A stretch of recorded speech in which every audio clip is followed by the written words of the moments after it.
Hello, I'm Luke Stephen, and yesterday there was terrible news coming from America. A 26-year-old man called Chris Harper Mercer went into a school in Oregon and killed up to 9 people in reports to the BBC.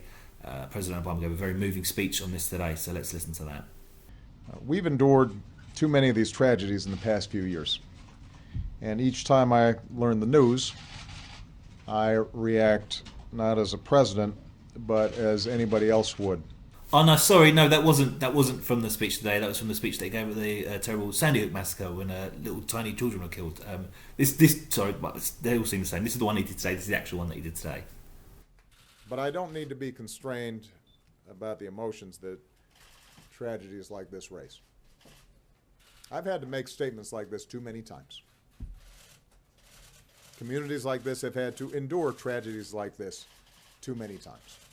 Oh, sorry, I've done it again. That is from the Charleston shooting just about 3 months ago, where 9 people were killed in a church. It wasn't. I mean, there's so many of these. It's hard to get the right one.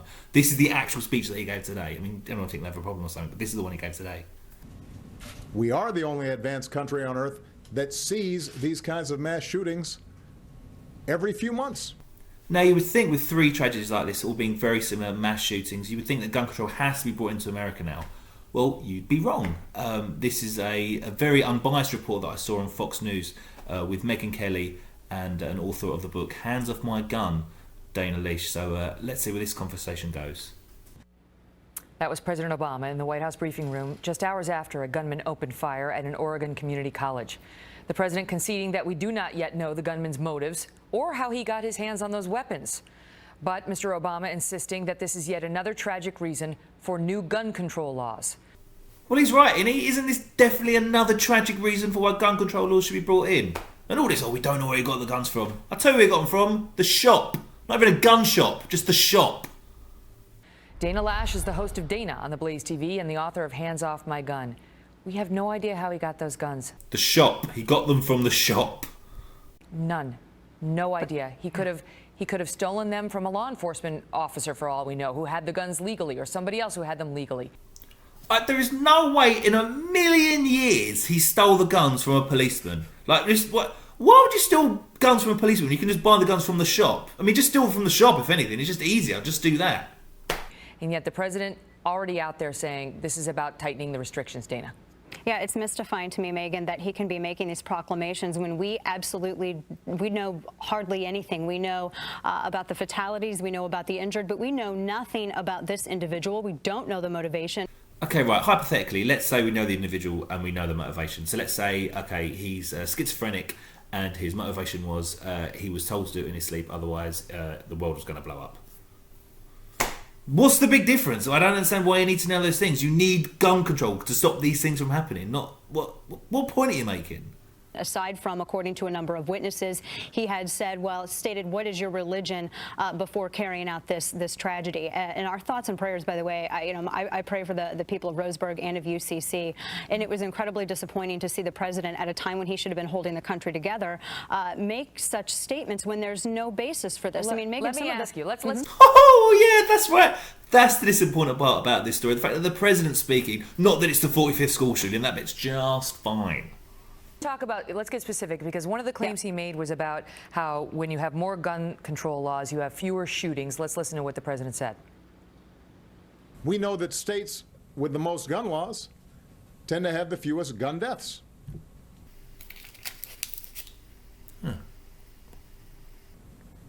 So the notion that gun laws don't work or just will make it harder for law-abiding citizens and criminals will still get their guns, it's not borne out by the evidence.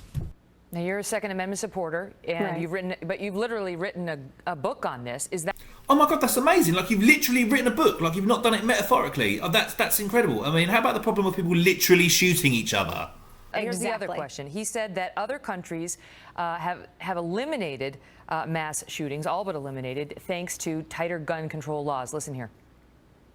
We know that other countries, in response to one mass shooting, have been able to craft laws that almost eliminate mass shootings.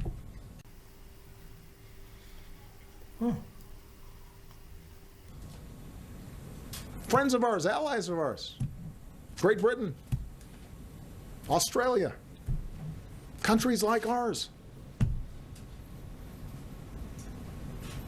So we know there are ways to prevent it. What say you? Not true. But other countries have done that, though. Why are you saying these things? Australia, while they had a confiscation program. They didn't just have gun control, Megan. They confiscated firearms. And I should note that while everyone is celebrating Australia's low crime rate, Australia's gun possession ownership is back to what it was before its pre-confiscation levels. No, it isn't. And I'll tell you how I know she's talking rubbish. Listen to the next bit. And as far as the UK, as far as Great Britain, there are still shootings that take place and beheadings. In fact, there was one just a week ago.